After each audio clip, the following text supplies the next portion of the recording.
Hello, good morning students, welcome back to our channel BBVN online classes. आज मैं आपको जो कल वाला आपका टॉपिक था elementary operations means the transformation of a matrix, how we get the transformed matrix, right. वो chapter थोड़ा सा मैं कहीं ना कहीं अपने आप को सेटिस्फैक्ट्री या एक दो बच्चों के डाउट्स आए कि कल वाला थोड़ा सा सर ज़्यादा फास्ट हो गया, तो मैं चाहता हूँ कि आप उसको दोबारा रिवाइज़ करें, ध्यान से सुने, उसको ध्यान से समझें, क्योंकि बोर्ड के अकॉर्डिंग अगर देखा जाए तो as a point of exam view अगर हम उसको देखें तो जो क्वेश्चन बनता है मैट्रिक्स से, main question that is depend on elementary operations. The last exercise of this chapter, a question we have to find the inverse of any matrix using elementary operations that depends on complete the basic format of matrix and the question will carry the 6 marks। वो जो question आता है board में वो 6 marks का होता है। ये बहुत ज़रूरी है कि जब तक आपको कंप्लीट मैट्रिक्स की नॉलेज नहीं होगी आप इस टॉपिक को रीड ही नहीं कर सकते, पढ़ ही नहीं सकते, समझ ही नहीं सकते उसको ध्यान से। तो मैं चाहता हूँ कि जो आपको कल करवाया गया हालांकि समझ में आ जाना चाहिए, लेकिन फिर भी अगर उसमें थोड़ा सा फास्ट हो गया स्लो, तो जो से उसमें जो फ्लो है वो थोड़ा फास्ट हो जाता है, तो आप उसको आज थोड़ा ध्यान से देखें, उसको क्लियर कर लें। हालांकि मैं उन चैप्टर्स को, उन टॉपिक्स को दोबारा रिमाइंड करवाऊंगा आपको, लेकिन थोड़ा सा उसका आप ध्यान रखें, आपको समझ में आएगा। देखिए एलिमेंट्री ऑपरेशंस है ना, transform of a matrix. Actually होता क्या है कि इन मैट्रिक्स हमने बहुत सारे टाइप्स पढ़े, मैट्रिक्स पढ़े, कुछ ऑपरेशंस पढ़े, symmetric, transpose, just like that. अब जो लास्ट टॉपिक आपका बचता है एलिमेंट्री ऑपरेशन, ट्रांसफॉर्म्ड यानी ट्रांसफॉर्मेशन ऑफ ए मैट्रिक्स। सबसे पहले क्या होता है कि एलिमेंट्री ऑपरेशंस जो होती है बेटा वो या तो रोज़ के अलोंग होंगी या फिर कॉलम्स के अकॉर्डिंग होंगी। हमारे पास नॉर्मल जो मैट्रिक्स यहाँ पे होगी है ना, वो रो के अलोंग होती है, कॉलम के अकॉर्डिंग आप देखेंगे तो उस मैट्रिक्स में जो order of sequence of matrix रहेगा, मैट्रिक्स का ऑर्डर रहेगा, वो मैक्सिमम ऑर्डर आपके पास क्या रहेगा, 3/3 ऑर्डर का, स्क्वायर मैट्रिक्स का। तो ये कहती है कि एलिमेंट्री ऑपरेशन जो बेसिकली हमारे पास है बेटा वो है 6 ऑपरेशन, 6 एलिमेंट्री ऑपरेशंस है ना। बेसिकली तो 3 दिए आपके पास, 3 elementary row operations, because in this topic, in this chapter, in this exercise we have to go through the topic elementary row transformation, elementary row operations, right. मतलब जो भी हम ऑपरेशंस अप्लाई करेंगे वो किस में करेंगे बेटा, रो में। लेकिन अगर वही प्रॉपर्टी हम कॉलम में अप्लाई करें तो उसमें कोई बुराई तो नहीं है, कॉलम में भी तो पूछ सकते हैं आपसे। तो 3 कॉलम्स में और 3 रोज में there are total 6 elementary operations that are 3 are of elementary row operation and 3 are elementary column operation. There are total 6 operations that the different 2 rows are, the different 2 types of the operations are, first one 3 elementary row operation and second one is 3 elementary column operations। तो बोला sir ये होती क्या है, What are the property behind that? Elementary operations हम क्यों apply करते हैं, कहाँ अप्लाई करते हैं, कैसे करते हैं, वो सब हम आज आपको बताने वाले। थोड़ा ध्यान से सुने, समझे इसको, बहुत ही अच्छा टॉपिक है और इम्पोर्टेंट भी है, आता है एग्जाम में, बार बार पूछते हैं, हर साल पूछते हैं। एक 6 मार्क्स का क्वेश्चन, 6 नंबर का क्वेश्चन इसमें से पूछा जाता है हमेशा। Find the inverse of matrix by using elementary operations, transformations, ठीक है। तो let we start the transformations और elementary operation. The first property is that, first property क्या कहती है, इंटरचेंज ऑफ एनी 2 रोज और कॉलम। क्या कहता है, in a matrix interchange, in a matrix interchange of any 2 rows और any 2 column, any 2 column। The first property या first operation is that interchange of any 2 rows or any 2 columns। मतलब क्या हुआ, interchange करना, क्या करना, इंटरचेंज करना, किसका, किसी 2 रो को या फिर कोई 2 कॉलम को, इन a matrix, in a matrix. मान लीजिए मैं एग्जांपल ले लूँ आपके पास, late A is a matrix 1 2 3 4 5 6 7 8 9। This is our matrix of order 3/3. It is a square matrix, right? अब बोले सर हमने जो डेफिनेशन जो ऑपरेशन आपको बताई है वो एक्चुअली में क्या है, इंटरचेंज मतलब जस्ट चेंजेस, एक दूसरे को चेंज कर देना। जैसे ये दोनों हाथ हैं, मैं इनकी पोजीशन अगर इंटरचेंज करना चाहूँ तो ऐसे आएंगे, यानी कि प्लेसेस तो वही हैं लेकिन थिंग्स चेंज हो जाती हैं, राइट। तो सेम कंडीशन में मैं क्या कहता हूँ, इंटरचेंज एनी टू रोज और एनी टू कॉलम। मान लीजिए मैं कोई दो रो चेंज करता हूँ, आपको ये तो पता होगा, this is our R1, this is R2 and this is बेटा R3, this is C1, this is C2 and this is C3। That's why the order of this matrix is 3/3, 3 rows and 3 columns, right. मान लीजिए मैं क्या करता हूँ, operation apply करता हूँ। क्या ऑपरेशन अप्लाई करता हूँ, R1 को मैं इंटरचेंज करता हूँ बेटा किससे, R2 से। This is our operation, this is our operation, elementary operation. R1 interchange R2, इसका मतलब क्या है कि R1 अपने आप को चेंज कर रहा है किसके साथ, R2 के साथ। तो जो मैट्रिक्स आएगी आफ्टर इंटरचेंज द रोज, है ना, that is called the transformed matrix. What, transformed, transformation. तो जो हम चेंजेस करने के बाद मैट्रिक्स हमें मिलेगी that is called the transformed matrix, right. Then the transformed matrix is what, we change R1 with respect to R2, मतलब R1 को R2 के रिस्पेक्ट में, यानी कि इन दोनों को इंटरचेंज करेंगे। तो जो बेटा R1 है, ये R1 ये तो यहाँ आ जाएगी और ये R2 कहाँ चली जाएगी, यहाँ चली जाएगी। तो मैं इस R2 को लिखूंगा यहाँ, तो ये क्या बन जाएगी, 4 5 6, R1 just in place of R2, तो R1 नीचे आ जाएगी आपकी 1 2 3। R3 में हमने कोई चेंज नहीं किया, R3 में हमने कोई चेंज नहीं किया। ये ऑपरेशन का मतलब ये बताता है, ये एग्जाम्पल इस डेफिनेशन को फुलफिल करता है कि we interchange the any two rows और any two column of a matrix. इस तरह से मान लीजिए मैं इनकी रोज को चेंज ना करके मैं ऑपरेशंस अप्लाई करूं बेटा किसमें, C1 with interchange to C3 ले लो, C2 ले लो, C2 interchange C3, any two rows और एनी टू कॉलम्स, कोई भी जो आपका अच्छा लगे। मैंने क्या किया, मैंने ऑपरेशन अप्लाई की C1 पे, क्या, C1 interchange with C3, C1 interchange with C3। Then what the transform matrix is what, देखिए ये आपका C1 था बेटा और ये क्या था, C3। तो C3 तो यहाँ आएगा आपका और ये C1 यहाँ चला जाएगा। तो C3 क्या था, 369, दैट बिकम्स C1 369। C2 पे हमने कोई ऑपरेशन नहीं लगाई, इसको हम एज इट इज लिखेंगे 258, राइट। और ये यहाँ आ जाएगा 147। बात आई समझ में कि हमने किसी भी मैट्रिक्स में कोई भी दो रो या फिर कोई दो कॉलम जब इंटरचेंज करते हैं, then the transformed matrix is just like that. This is the method to interchange the any two rows and any two columns. अब एक बच्चे के बाद में कल एक क्वेरी आई, कल उसने कमेंट करके पूछा कि सर ये हम पहले तो ये बताओ कि हम ये एलिमेंट्री ऑपरेशंस क्यों करते हैं, और दूसरा डाउट मेरा ये है कि जो मैट्रिक्स ट्रांसफॉर्म्ड मैट्रिक्स आती है ना, जो आप एलिमेंट्री ऑपरेशन लगाने के बाद जो ट्रांसफॉर्म्ड मैट्रिक्स आपके पास आती है, क्या वो इक्वल होती हैं। देखो मैंने आपको बताया पहले भी, अभी बता रहा हूँ, we just find out the elementary operations. मैं अभी आपको एलिमेंट्री ऑपरेशंस बता रहा हूँ कि इनका बेस क्या है। मान लीजिए बेस मैं बताता हूँ आपको कि कैसे आई है, सुनिए ध्यान से। मैं ये जो इक्वेशन है, देखिए ये मैट्रिक्स है, इसको एक मैं सिस्टम ऑफ इक्वेशन से रिप्रेजेंट करता हूँ। क्या, x + 2y + 3z = 9 मान लीजिए, ठीक है। 4x + 5y + 6z = 7 and 7x + 8y + 9z = 3. This is our system of equation. This is our system of equation. अब इस क्वेश्चन को आप नॉर्मली एल्जेब्रिकल मेथड से सोल्व करें, क्योंकि आपसे पूछा जाएगा find the value of x and y, या for what value of x and y the system of equation satisfied, right. तो बोले सर आप क्या करेंगे, या तो x की वैल्यू निकालेंगे या y की निकालेंगे या z की, यानी सब्स्टिट्यूट मेथड करेंगे ना, सब्स्टिट्यूशन करेंगे। आप x की y z की टर्म्स में निकाल के यहाँ पुट करेंगे, फिर उन दोनों इक्वेशन को आप सोल्व करेंगे और उसके बाद फिर आप यहाँ पुट करेंगे, तो दैट्स सो लॉन्ग, लंबा हो जाएगा मेथड। उस मेथड को डिमिनिश करने के लिए, उसको कम करने के लिए आप देखिए ध्यान से, क्या ये जो मैट्रिक्स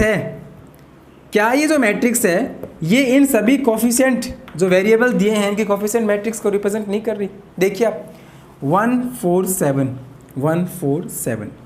258 369 अब बच्चा कहता है सर कि मान लीजिए कि आपने बताया कि क्या वो मैट्रिक्स इक्वल होंगे कि नहीं होंगे, एलिमेंट्री ऑपरेशन हम क्यों यूज़ करते हैं, या फिर क्या चेंजेस आता है इनकी R1 R2 को इंटरचेंज करने से। देखिए मैं ये कहता हूँ कि आपने R1 को R2 से इंटरचेंज तो कर दिया, तो जो मैट्रिक्स आई क्या उसकी वैल्यू में या फिर उसके जो मैग्नीट्यूड या उसकी जो वैल्यू आई उसमें कुछ चेंज आएगा। एक बात बताइए आप, मैंने किसको चेंज किया, इसको इससे चेंज कर दिया, इसको इससे चेंज किया ना। मैं इस इक्वेशन को यहाँ लिख दूँ और बेटा इस इक्वेशन को ऊपर लिख दूँ। सुनिए बात ध्यान से, मैं इस फर्स्ट इक्वेशन को सेकंड की जगह लिख दूँ, सेकंड इक्वेशन को फर्स्ट पे लिख दूँ, तो क्या कुछ चेंजेस आएंगे? कोई चेंज नहीं आएगा। जब इक्वेशन चेंजेस करने से और सिस्टम ऑफ इक्वेशन में कोई चेंज नहीं है, तो हम जब रो ऑपरेशन अप्लाई कर रहे हैं तो क्या चेंज आएगा? कुछ नहीं आएगा सर। अब बोला सर मान लीजिए मैं y का कोफिशिएंट पहले लिख दूं और x को बाद में लिख दूं, y का पहले लिख दूं x का बाद में लिखूं, तो क्या कुछ चेंजेस होगा? कुछ नहीं। देखो ना आप, मैं लिख दूं 2y plus x plus 3z equals to 9, तो क्या इसमें कोई चेंज आया? नहीं आया सर। तो मैट्रिक्स में भी चेंज नहीं आएगा। तो पहली बात तो ये क्लियर हुई कि जब हम ऑपरेशंस अप्लाई करते हैं द मैट्रिक्स ऑर्डर जो आपका दिया है वो प्लस जो उसकी वैल्यू है दैट डजंट चेंज। हाँ, हम ये कह सकते हैं कि जो मैट्रिक्स पहले हमें दी थी और जो ट्रांसफॉर्म्ड मैट्रिक्स आई है उन दोनों मैट्रिसेस में इक्वलिटी नहीं होगी। They are not equal. Why? Because two matrices are equal if and only if their corresponding elements are equal. अब देखिए इसका 1 है, ये 4 है, ये 2 है, ये 5 है, ये 3, ये 6 है, ये इक्वल नहीं होंगी, ये इक्वल नहीं होंगी। तो बोला सर इनका बेस जो एलिमेंट्री ट्रांसफॉर्मेशन का जो आया आपने वो कहाँ से आया? इस सिस्टम ऑफ इक्वेशन से। This is called the coefficient matrix of these variables. This is called the, क्योंकि मैट्रिक्स जो बेटा मैट्रिसेस होती हैं, जो मैट्रिक्स होती है वो अलग अलग पोजीशन पे अलग अलग टाइम पे अलग अलग वैल्यूज़ को शो करती है। कभी वो कोफिशिएंट मैट्रिक्स होती है, कभी वो सॉल्यूशन मैट्रिक्स होती है, कभी वो कोई और मैट्रिक्स होती है। टाइप्स ऑफ मैट्रिक्स हमने वेरिएशंस देखे हैं बहुत सारे। तो ये कुछ इसका ऑपरेशंस का जो आपने फर्स्ट बताया interchange of any two rows any two column, ये प्रॉपर्टी हम अप्लाई करने वाले हैं जब हम इस मैट्रिक्स में इन्वर्स फाइंड करेंगे। इन्वर्स मैं आपको लास्ट में बताऊंगा कि इन्वर्स हम कैसे निकालेंगे, क्यों निकालेंगे। अब ये आपकी फर्स्ट ऑपरेशन थी। आप इसको वीडियो को पॉज करके आप इसको लिखें और इसके एग्जाम्पल को भी देखें। तब तक के लिए आप इस वीडियो को पॉज करें। तो बेटा फर्स्ट प्रॉपर्टी या फर्स्ट ऑपरेशन हमने आपको बताई। दो ऑपरेशन हो रहे हैं बेसिकली देखा जाए तो, क्योंकि ये ऑपरेशंस हम यूज़ करने वाले हैं। तो फर्स्ट आपको बताई इंटरचेंज एनी टू रो और एनी टू कॉलम, राइट। उसका एग्जांपल्स हमने आपको बताया कैसे हम चेंज करेंगे। एलिमेंट्री ऑपरेशन का बेसिक क्या था, बेस क्या है, कहाँ से वो आई, किस तरह से हमने उसको डिराइव किया। सेकेंड जो इसकी ऑपरेशन है बेटा वो क्या है? Multiplication of the elements. सुनना ध्यान से, multiplication of the elements, elements की multiplication of any row or column, multiplication of the elements of any row or column by a non-zero number। मतलब क्या हुआ कि किसी भी मैट्रिक्स में हम किसी रो या किसी कॉलम को किसी एक नॉन जीरो नंबर से मल्टीप्लाई कर सकते हैं। Multiplication of the elements of any row और column by a non zero number. ये है क्या एक्चुअली में, ये है क्या? तो हम हमारी वही मैट्रिक्स फिर से लेते हैं। Let our the matrix is what 1 2 3 4 5 6 7 8 9।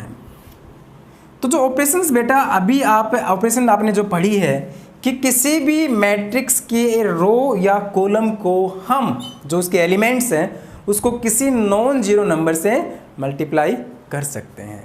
कैसे करेंगे वो देखिए। मान लीजिए कि बेटा ये आपकी R1 है, मानना क्या है? ये तो है ही R1 R2 and this is R3, this is our C1 C2 and C3। मैं ऑपरेट कर रहा हूँ, सुना ध्यान से, मैं ऑपरेट करूँ है ना ऑपरेशन किसको? R2 ऑपरेट टू इटसेल्फ, मान लीजिए 3R3 कर दूँ मैं, 3R3 ना। Multiplication of the elements of any row और any column by a non zero number, by a non zero number. तो हमारी जो ट्रांसफॉर्म्ड मैट्रिक्स आएगी वो क्या आएगी बेटा? देखो हम ऑपरेट किसको कर रहे हैं, R2 को, then R1 and R3 both are same, उसमें कोई भी चेंज नहीं आएगा, तो R1 तो सेम लिखेंगे 1 2 3 1 2 3। अब मैं मल्टीप्लाई कर रहा हूँ R2 को और किससे कर रहा हूँ, 3 से, then R2 will change to itself by multiplication of 3, 4 3 जा 12, 3 5 जा 15, 3 6 जा 18 and this is what 7 8 9 7 8।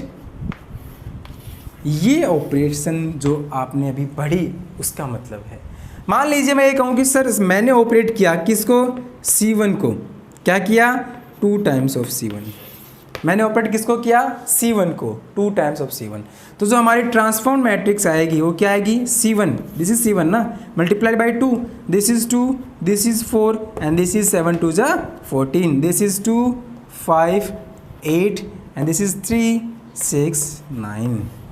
This is the meaning of your second operation, that is what, multiplication of the elements of any row or column by a non-zero number.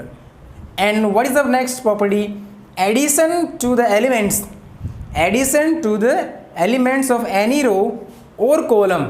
सुनना ध्यान से, थोड़ा सा इससे हटके है, एडिशन या आप इसके साथ क्या लिख सकते हैं, सब्सट्रैक्शन भी, एडिशन या सब्सट्रैक्शन टू एलिमेंट्स किसके, किसी मैट्रिक्स के, ऑफ एनी रोज और कॉलम, द कोरस्पॉन्डिंग एलिमेंट्स, हम किसी रो के या कॉलम के जो एलिमेंट्स हैं उसमें ऐड या सब्ट्रैक्ट कर सकते हैं, क्या, the corresponding elements of any other row और column multiplied by any non zero number. What is the meaning of that property, property ये कहती है कि किसी मैट्रिक्स के किसी भी रो या किसी भी कॉलम में हम उसी मैट्रिक्स के किसी भी रो या किसी भी कॉलम को किसी नॉन जीरो नंबर से मल्टीप्लाई करके ऐड या सब्ट्रैक्ट कर सकते हैं। लिसन अगेन, ध्यान से सुनना, किसी भी मैट्रिक्स के किसी रो या कॉलम में हम उसी मैट्रिक्स की किसी रो या कॉलम को किसी नॉन जीरो नंबर से मल्टीप्लाई करके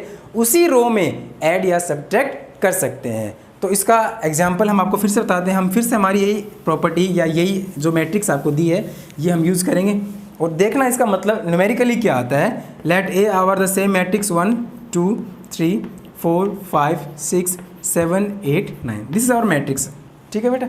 अब ऑपरेशन क्या कहती है, अभी जो हमने पढ़ी इसका मीनिंग मैं आपको बता रहा हूँ। ऑपरेशन हम किस पे लगा रहे हैं, मान लीजिए R3 पे लगा रहे हैं, राइट, वी ऑपरेट R3, क्या, R3 प्लस 3R2, सुनना ध्यान से, R3 प्लस 3R2 क्या कहता है, एडिशन और सब्सट्रैक्शन टू एलिमेंट्स। देखो इसमें हमने ऐड किया ना, इसके एलिमेंट में एनी रो और कॉलम, कोई भी रो कॉलम हमने सेलेक्ट की, corresponding elements, the corresponding element of the other row, दूसरी रो ली मैंने, उसके कोरस्पॉन्डिंग एलिमेंट उसमें ऐड करूंगा, कब, multiplied by any non zero number, और वो नॉन जीरो नंबर हमने क्या लिया यहाँ पे, 3 लिया। सुनिए अब जो ट्रांसफॉर्म मैट्रिक्स आएगी वो क्या आएगी बेटा, देखो R1 R2 चेंज नहीं होने, तो 1 2 3 4 5 6 चेंज इन व्हाट, R3, क्योंकि ऑपरेट किसको कर रहे हैं हम, R3 को, क्या, R3 में 3 से मल्टीप्लाई करके R2 को ऐड करना, इसको मल्टीप्लाई करो 3 से, कोरस्पॉन्डिंग एलिमेंट में ऐड करो, 4 3 जा 12, 12 प्लस 7 19, 5 3 जा 15, 15 प्लस 18 आपका 8 है, sorry, 15 plus 8 is 23 and this is 6 3 जा 18, 18 plus 9 27, 18 plus 9 27। This is the matrix according to this property और दिस ऑपरेशन। आपको यह भी कहा जाए कि मान लीजिए मैं सर ऑपरेट करूं C1 को C1 माइनस 2 C2 कर दूं, C1 माइनस 2 C2 कर दूं, बिल्कुल कर सकते हैं, कैसे, A equals to, we change the C1 and C1 is what, this, C1 में से C2 को 2 से मल्टीप्लाई करके माइनस करना है, 2 2 जा 4, 1 माइनस 4 माइनस 3, 5 2 जा 10, 10 4 माइनस 10 माइनस 6, दिस इज 8 2 जा 16, 7 minus 16 minus 9, C2 will be the same क्योंकि C2 को हमने तो ऑपरेट ही नहीं किया, and C3 is also same, 3 6 9। This is the way to getting the transform matrix after applying this type of operations. तो बेटा 3 basic operations हमने आपको बताई। फर्स्ट वन इज, अच्छा मैं इसको कोरिलेट करूँ, मान लीजिए इसको लिखना चाहूँ एक स्टेप में। सबसे पहली प्रॉपर्टी हमने क्या पढ़ी, we changes the row, we changes the any two row और any two column, interchange any two row with 2 any columns. Second one is the multiplication of any number, देखिए multiply of the elements of any other row any other column with the non-zero number। मान लीजिए मैं R1 को क्या कर दूँ, R1 2R1 कर दूँ, ऑपरेट किसको किया मैंने, R1 को 2R1 कर दूँ, या C1 को ऑपरेट करके 2C2 कर दूँ। और तीसरी क्या थी कि मान लीजिए R1 में मैंने प्रॉपर्टी अप्लाई करी तो R1 + 2R2 कर दूँ, या फिर C1 में एप्लीकेशन लगाऊँ C1 + 2C2 कर दूँ। तो ये बेसिकली हमारी 3 ऑपरेशंस थी, interchange any two row any two column, second one is the multiplication of the elements of any row or any column with a non-zero number, and third one is addition or subtraction of the elements of any row or any column with the corresponding elements of the any other row when multiplied by the any non-zero number। तो ये तो आपका basic जो operations थी बेटा, elementary row operations वो इस तरह की थी। ऐसे ही सेम मैनर्स में हम तो 3 ऑपरेशंस वो किस में लगा सकते हैं, कॉलम में। Now the next topic is invertible matrix, है ना, invertible matrix. Before that please pause the video to note it down. So students, our next topic is invertible matrix. Invertible matrix are those matrix whose inverse exist, लिखा भी मैंने, whose inverse exist. अब बात ये आती है sir कि how we define and how we find that inverse किस किस मैट्रिक्स का एग्जिस्ट करता है और किस किस का नहीं, ये भी हम आपको बताएंगे। थोड़ा सा ध्यान से, अब थोड़ा सा इसको मैं समझाने की कोशिश करता हूँ, थोड़ा ध्यान रखें। एक तो होती है बेटा स्क्वायर मैट्रिक्स, बेसिकली हम जब पढ़ने जाते हैं, और एक क्या होती है आपके पास, रेक्टेंगुलर मैट्रिक्स। तो मैं आपको बताऊँ, थोड़ा ध्यान रखें। फिलहाल आपको सिर्फ इतना ध्यान रखना है कैसे किन का इन्वर्स एग्जिस्ट करेगा वो हम आपको बताएंगे डिटरमिनेंट में। स्क्वायर मैट्रिक्स का इन्वर्स एग्जिस्ट कर भी सकता है और नहीं भी करता। स्क्वायर मैट्रिक्स का इन्वर्स एग्जिस्ट कर भी सकता है और नहीं भी कर सकता, और रेक्टेंगुलर मैट्रिक्स का इन्वर्स एग्जिस्ट कभी भी नहीं करता, कभी भी नहीं करता। इसको मैं बताऊंगा आपको, उससे पहले क्या देखेंगे, invertible matrices whose inverse exist. मान लीजिए let A and B are 2 square matrix, कैसी हैं, square matrix of the same order, of the same order, and then AB is equal to BA is equal to identity। सुनना ध्यान से, let A and B are square matrix of the same order, square matrices of the same order, then order हमने N लिया, M लिया, बहुत सारे book में P Q कुछ भी ले सकते हैं। Then A B is equal to B A equals to identity of the same order. अगर ए और बी कोई 2 स्क्वायर मैट्रिक्स हैं, देन इन्वर्टिबल मैट्रिक्स जो प्रॉपर्टी के अकॉर्डिंग हम देखें इसको, तो वो क्या कहती हैं, A B equals to B A and that equals to identity matrix. Is this what, identity matrix of the order किसकी, ए बी या फिर बी ए। जो ए बी बी ए का जो ऑर्डर होगा उसके इक्वल होगी आइडेंटिटी मैट्रिक्स। तो यहाँ पे बी जो है बेटा, अब सुनो, हम ये बताते हैं आपको कि A into A inverse is equal to identity matrix देता है। ए इंटू ए इन्वर्स क्या देगा आपको, आइडेंटिटी मैट्रिक्स देगा, या फिर A inverse into A equals to क्या देगा आपको, आइडेंटिटी मैट्रिक्स देगा। तो according to this point we can say that A is called inverse of B and B is called inverse of A। क्या, A is called inverse of B and B is called inverse of A। क्या कहता है, A is called the inverse of A and B is called the inverse of A। That's why from here we can say that A equals to B inverse or and B is called the A inverse. A B का inverse है या फिर B A का inverse है, at according to this point. अब ध्यान रखें, if let A and B are 2 square matrices of the same order, then A B equals to B A equals to I, then I is called the identity matrix of the same order of A, B and B A. Now the single point आपके पास हम यहाँ पे note करते हैं, A into A inverse into A equals to identity matrix according to this. ये rule तो यही कहता है आपको कि A B into B A equals to identity matrix है, इसका मतलब ए इंटू ए इनवर्स, तो क्योंकि एक दूसरे के इन्वर्टिबल मैट्रिक्स हुई ना, ये बोथ आर इन्वर्टिबल मैट्रिक्स, इसलिए A B into B A equal to what identity matrix, and A into A inverse I या A inverse into A equals to I, that's why A is called the inverse of B and B is called the inverse of A. अब बात ये आती है कि आपने inverse तो सीखा सर, इन्वर्टिबल भी आपने बताया, क्या कोई मैट्रिक्स का इन्वर्स जो होता है वो यूनिक होता है या फिर कोई और भी इन्वर्स एग्जिस्ट करता है ना? आपके दिमाग में या बहुत सारे लोगों के दिमाग में ये भी बात रहती है कि क्या किसी मैट्रिक्स का इन्वर्स जो आप फाइंड कर रहे हैं वो एक ही होता है या फिर अलग अलग भी होते हैं, बहुत सारे इन्वर्स होते हैं। Then the next topic is uniqueness of inverse,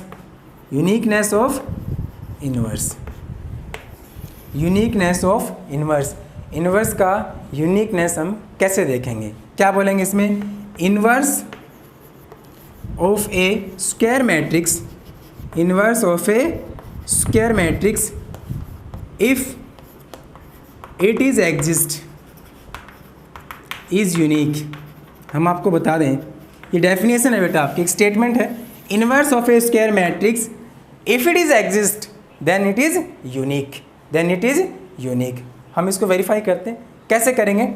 अभी आपने देखा किसमें, इन्वर्टिबल मैट्रिक्स में, क्या A B equals to B A equals to what identity, A B equals to B A equals to what identity, then from this result we can say that A inverse equal to B या फिर B inverse equal to A inverse equal to B या फिर B inverse equal to ए।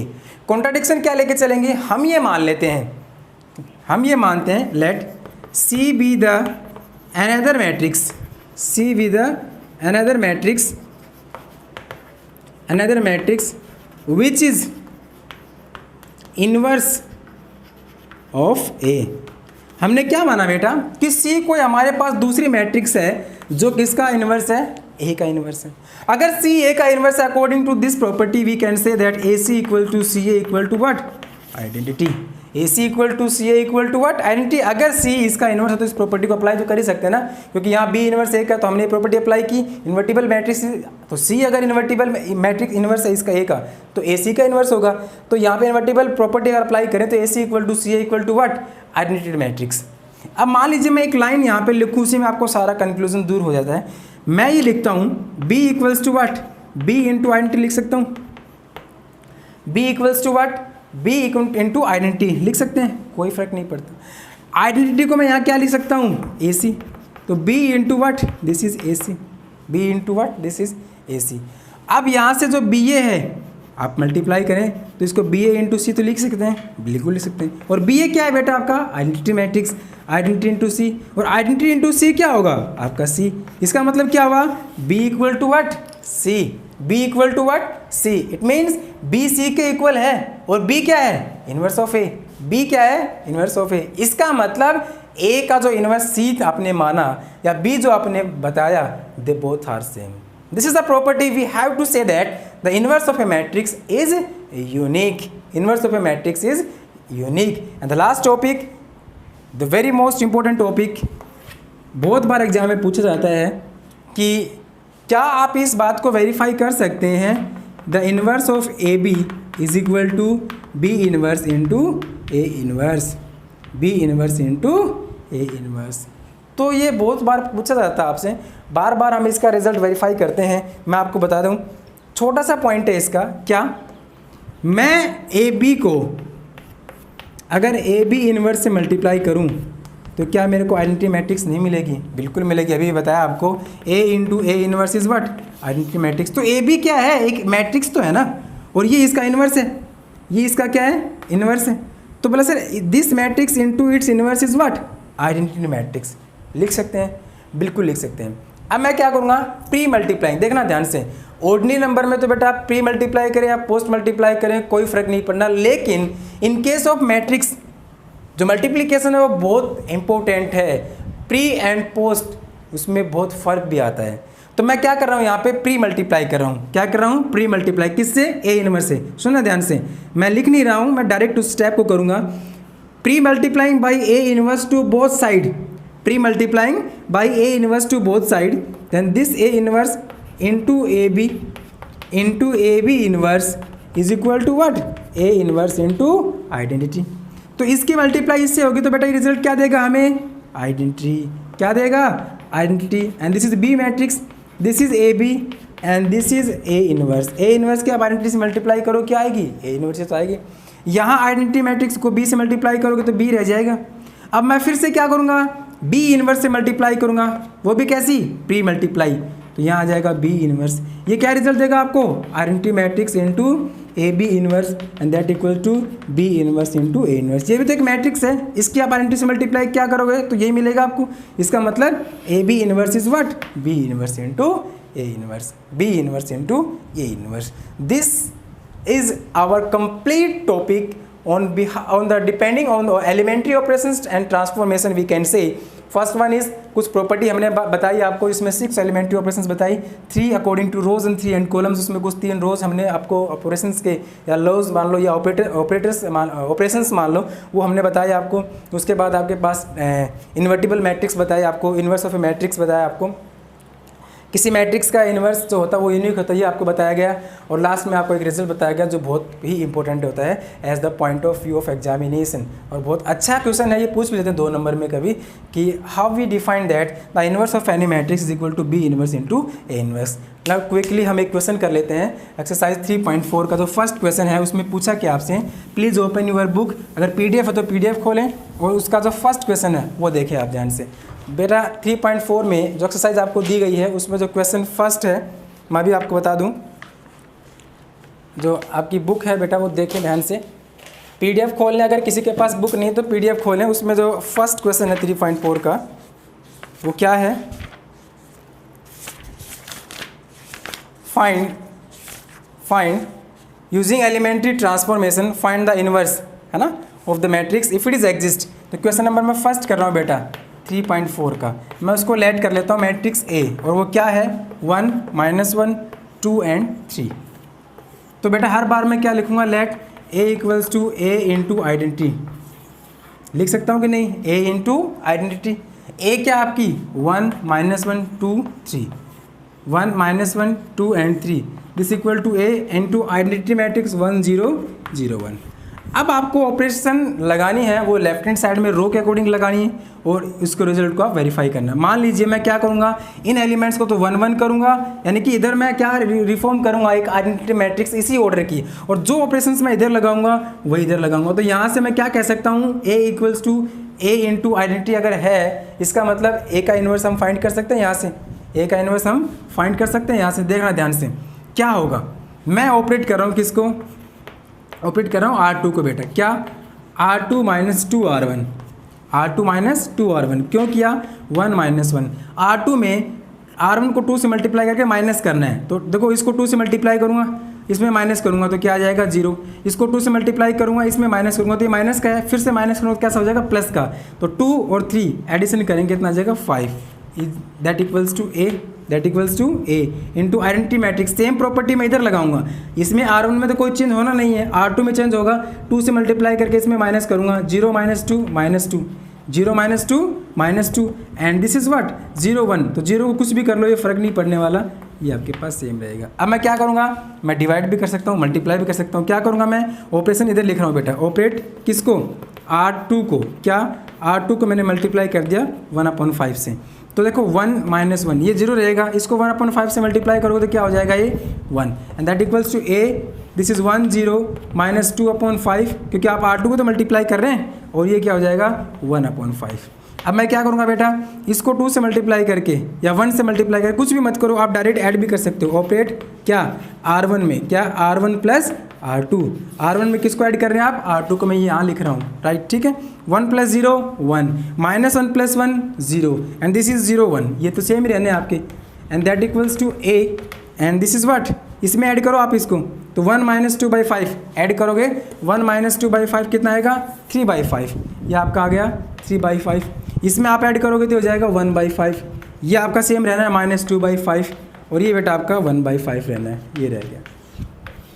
अब जिस step में आपके पास left hand side में identity matrix आ जाती है, उस स्टेप में जो राइट हैंड साइड में मैट्रिक्स होती है के साथ वो क्या होती है, इन्वर्स ऑफ ए। क्या होगी, inverse of A. Therefore A inverse is what, 3/5, 1/5, -2/5 and 1/5। This is the way to solve out the find the inverse of any matrix order of 2/2। तो क्वेश्चन नंबर बेटा आपके पास इसमें देख लीजिए 14 तक, हालांकि आपको करने नहीं है, क्वेश्चन नंबर आपको 5 तक करने हैं 3.4 के। This is the way how to get the inverse of a matrix, right. This is our topic and next video में हम आपके जो 3/3 ऑर्डर के मैट्रिक्स है उसका इनवर्स फाइंड करेंगे। तब तक के लिए ध्यान से देखें, इसको ध्यान से पढ़ें और होमवर्क अपना करते रहें। Today's homework is up to question number 5। Thank you, have a nice day.